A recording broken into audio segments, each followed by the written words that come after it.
Listening test. You will hear a number of different recordings and you will have to answer questions on what you hear. You will have time to read the instructions and questions and you will be given time to check your work. All the recordings will be played once only. The test is in 4 parts. Now turn to part 1. You'll hear an interview conversation between a banker and a customer. First, you have some time to look at questions 1 to 7.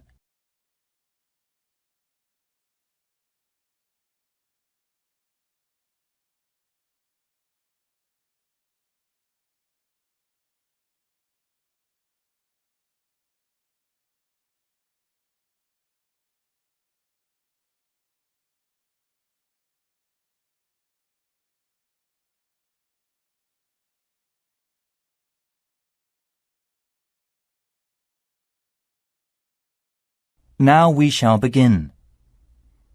You should answer the questions as you listen, because you will not hear the recording a second time. Listen carefully and answer the questions 1 to 7. Hi, can I open a bank account, please? Sure, come on in. Make yourself at home. I'll just get some details for you. It won't take long. OK, right. What kind of account do you want? A deposit account. OK, I've got the application form here then. Have a look at this leaflet. We have several types. I've decided on the one called Classic. Good, that's fine. Can I have your full name, please? Yes, it's Jonathan Fox. That's Jonathan. Oh, right. Thank you. And what's your date of birth, please? The 21st of January, 1970. Right. Do you have another bank account in the UK? No, not yet. This is the first one. OK, fine. And what is your address in the UK, sir? 10 Island House, South Quay. That's East London, isn't it? Yes. Near Canary Wharf, right? Yes, that's right. How long have you been at your current address? Just around 1 month, actually. OK, that's fine. Can I ask for a previous address? Sure. It's Flat 3, Canada House, Queen Street. Is that all? Yes. That's Edinburgh, isn't it? Yes. Edinburgh. OK, thank you. Do you have a daytime telephone or mobile phone number? Yes. I think the number of my office, it's 0207 235 6735. Would you like my home phone number too? Yes, please. It's 0204 675 1222. Lovely. Before you hear the rest of the conversation, you have some time to look at the questions 8 to 10.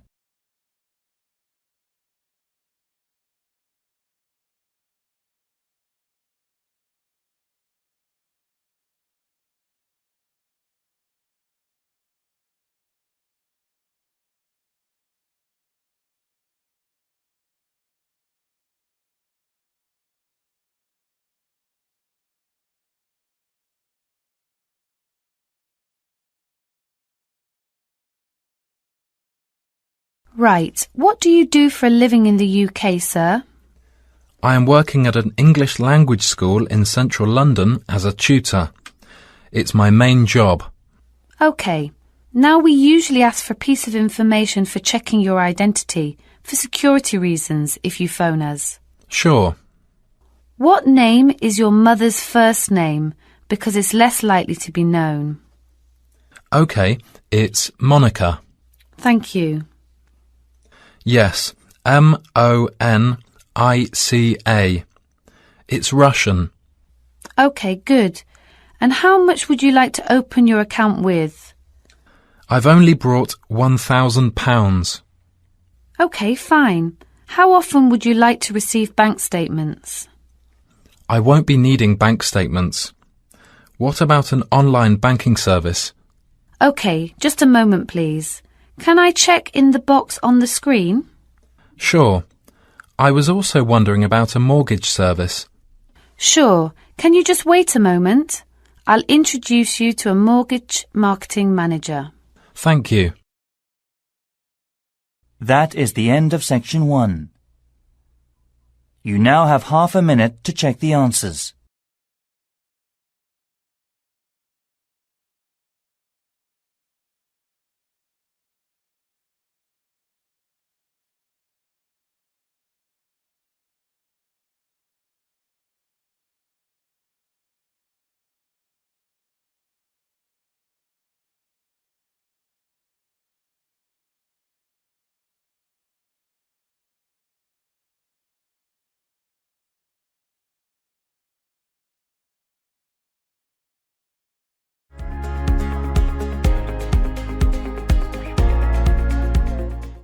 Part 2. You'll hear a tourism program, The Elizabeth House. First, you have some time to look at questions 11 to 14.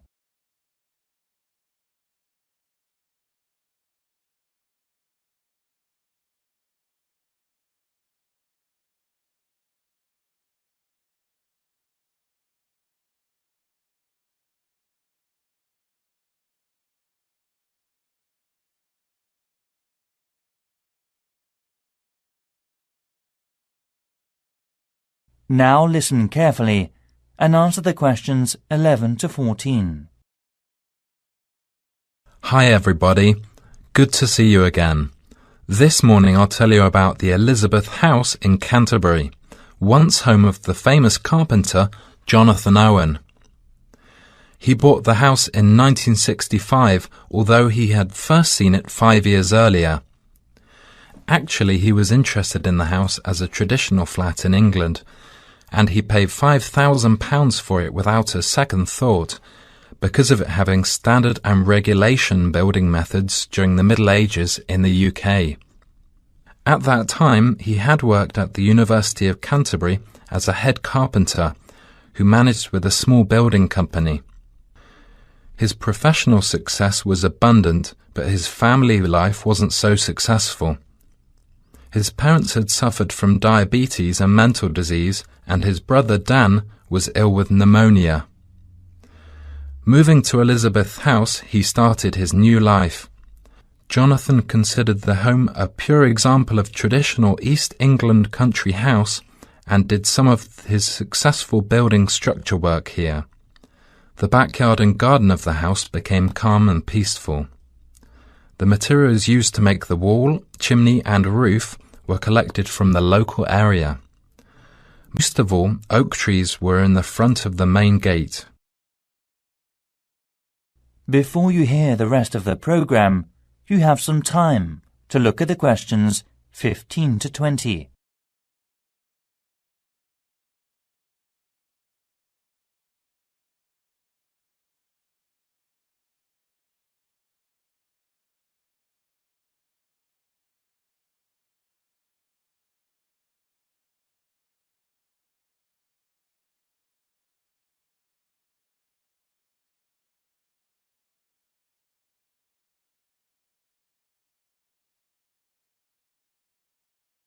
Now listen and answer questions 15 to 20. As you go up the path, there's the rose garden on your right, and you will find to your left an area which has interesting types of sunflower as well as some lovely carnation. It is known as the sun rainbow and was designed by his brother Dan, who had studied gardening arts in Paris. The next destination is the Japanese footbridge, with exotic Asian mountain plants and fruit growing on it. Follow the path round to the second corner, and on your left you will see the entrance to the pear tree, with its 200-year-old branches go through the path until you've reached the front of the house. Now I'll give you a couple of hours to wander around this lovely building. Your tour guide will introduce and explain about its history and viewpoints to you. If you need to buy any of Jonathan's handbooks or other souvenirs, you can enter the house where you'll find the shop, which is located between the path and the water mill. I expect by this time you may also be in need of a rest and some refreshments from the snack bar. If you have a break, there is a lovely walk down towards the River Cotton. This is the best view for visitors. You can cross the field which spreads along the path close to the windmill. In autumn, this area will open a small event or festival which is definitely worth a visit. It is familiar a good place for growing strawberries. Every season most of the residents are ready to make local produce. Also, the local council helps to improve the grape festival by promoting and marketing it through online and offline methods. Last year around 100 tons of grapes were harvested and sold at the City Mall. We'll now have a good chance to see an orchard behind the house. That is the end of section 2. You now have half a minute to check the answers.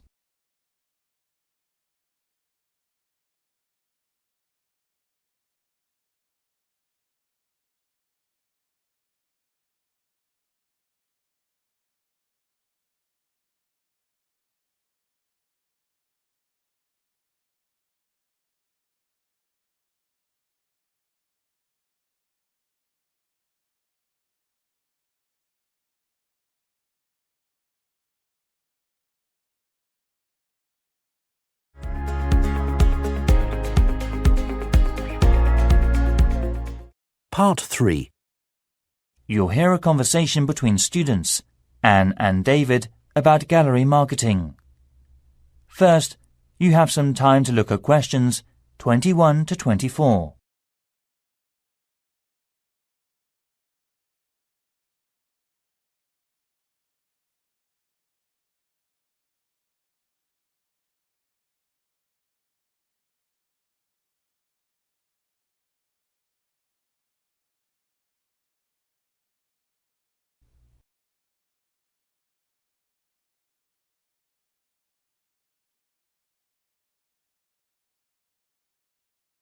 Now listen carefully and answer the questions 21 to 24. Anne, we really need to get working on this gallery marketing assignment. We've only got 2 weeks left until the end of the month to set up. Right, so how about getting started now? We need to work through the instructions. Well, we must search for one area from tourism industries, like the museum or gallery. There are lots of sites online. What are they about? The National Science Museum, the History Museum, the War Museum, the Tate Modern Art Gallery, and so on. You got more? We've got plenty. I've got an idea to find out the best comment. Coming this Friday, we'll get more information at the London Museum because it shows all the visitors' guidebooks of museums or galleries in the UK. It also runs a small workshop about non-profit tourism industries marketing. Great. So after visiting there, we have to use research methods, such as telephone interviews, questionnaires on the street, or sending out emails. Actually, we don't have a choice. We have to send the email. Right. We don't have to waste time deciding among them. By the way, how do we get the responses? Let's contact the London Museum's Information Centre. Actually, it may be helpful to us to collect data through our head course leader. How many people do we have to interview? Well, we have to split into 3 groups. And it looks like we have to interview 30 people for each group. So 90 altogether then. It depends on the ages too, right?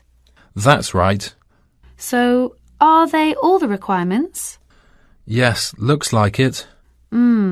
Firstly, which part are we going to choose? My preference would be a modern art gallery, since that's where I spend most of the time. I think you've got something wrong.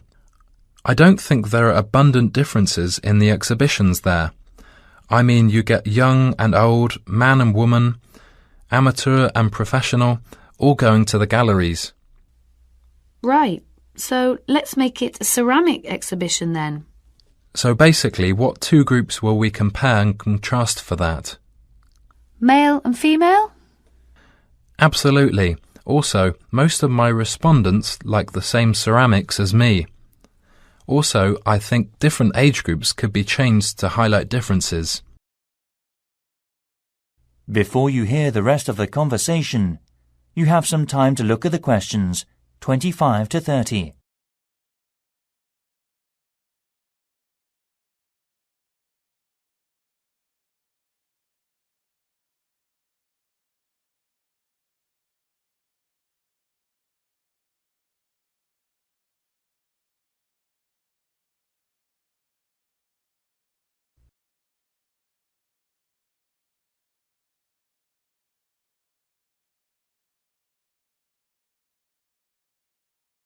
Now listen and answer questions 25 to 30. I think you're right. I'll take some comment. The age groups are teenagers, 20s, 30s, 40s and over. What do you think about this? Great. That will give us more detail. So how about the kind of ceramic they like? Let's give them some options and then we can just tick boxes. OK, let's have Asian, European, African. What else? Something special? Well, we should include the Incas in Peru. Some people like this style, you know. OK. And then we should know about their understanding of ceramics.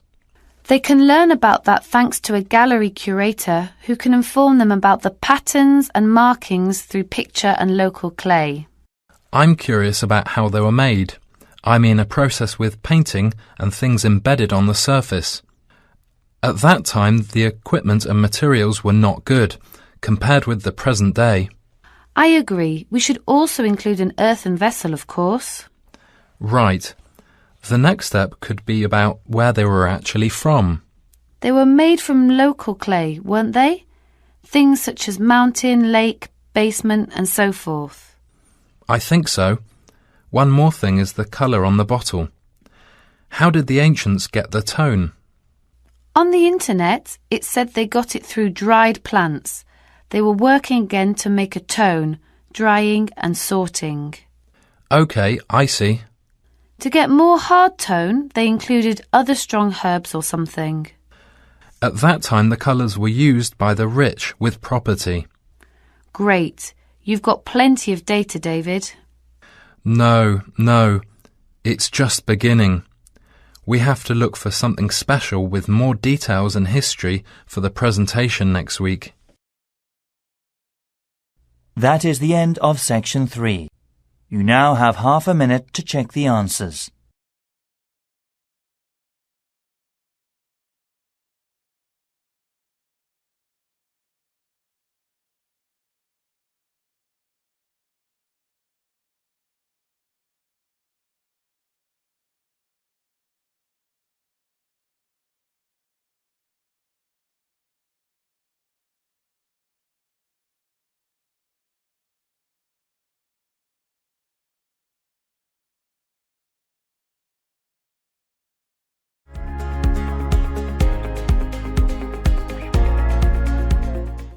Part 4.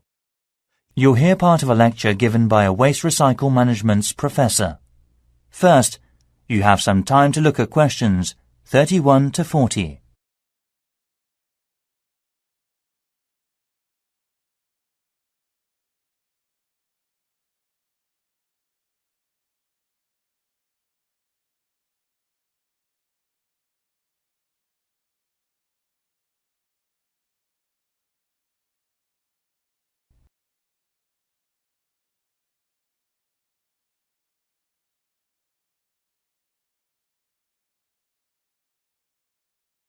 Now listen carefully and answer the questions 31 to 40. Hi everyone. This morning I'm going to talk to you about flea markets in England. At first we were surprised to learn that only 15% of people here in England make an effort to collect waste. That is lower than other European countries. Also, it might be falling within a couple of years' time unless the government makes a severe regulation for industries and local residences. The UK government's target means that by 2012 we must decrease our waste emissions by 45% compared with 2000. Local councils can offer support to meet that target by taking part in the National Green Campaign and investing in local flea markets. Most of all, these markets reduce waste emissions from landfill sites. A flea market, or swap meet, is a type of bazaar where very cheap or second-hand goods are sold or bartered for. It may be indoors, like in a warehouse or school gymnasium, or it may be outdoors, like in a field or under a tent. The flea market vendors display the goods used on the table for selling, such as a few unwanted household items to operate commerce, including a variety of used living products. Many flea markets in European countries have food vendors who sell snacks and drinks to the visitors, and may be part of a small event such as carnivals or concerts. As part of our research, our team carried out a questionnaire with people in the local area. The results said we need to open more second-hand shops. However, one problem is that there is a lack of information and marketing. To solve the problems, local councils should invest and support in flea markets by doing things like creating parking space, organising security, public promotions using the internet and other resources. We were also surprised to discover how waste such as furniture, computers, kitchen tools, and other such things are reused. And wooden furniture or electronic products are easy to recycle because they can be reused over and over again without becoming weaker. Around 3 million electronic goods are thrown away per year. Also, around 500,000 pieces of furniture are also disposed of. Only 1/5 is collected and fortunately recycled through many local flea markets. In 2009, there were around 3,000 flea markets in England. The number is increasing steadily so far. Surprisingly, by collecting under 15% of old books, lots of paper is imported, so more paper can be recycled in the UK. Europe recycles 50% of its paper, and Germany recycles 80% of its paper. When recycling launched, there were quality problems, so it was so hard to reuse paper in office sheets. However, these problems have now been solved, and Union of the Flea Markets based in East London produces high-quality recycled paper. Another union, Loving Paper, currently sells the paper that has been through a sorting process to farmers or gardeners as fertilizer. So, to sum up, there seems to be a number of activities that enable people to reuse waste, but the substantial problem is encouraging people to think twice about taking their waste to a flea market instead of throwing it away. I think the recycling program will make us save materials and protect the environment in future. And next, I'll show the plan for promoting it. That is the end of part 4. You now have half a minute to check your answers.